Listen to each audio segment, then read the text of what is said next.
എല്ലാ കുടുംബങ്ങളിലും ഉണ്ടാകട്ടെ അല്ലേ? ദൈവത്തിന്റെ മനസ്സിലേക്ക് വലിയൊരു പ്രാർത്ഥനയുമായിട്ട് ഞങ്ങൾ ചേരുകയാണ്. എല്ലാവർക്കും ഒരിക്കൽ കൂടി നേർച്ചയുടെ ആശംസകൾ. Thank you so much.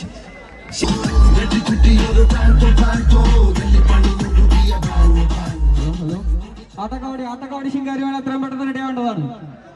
ആട്ടക്കാവടി കളിക്കാനുള്ള സൗകര്യം ചെയ്തു കൊടുക്കേണ്ടതാണ്. ആട്ടക്കാവടിയും ശിങ്കാരിമേളയും എത്രയും പെട്ടെന്ന്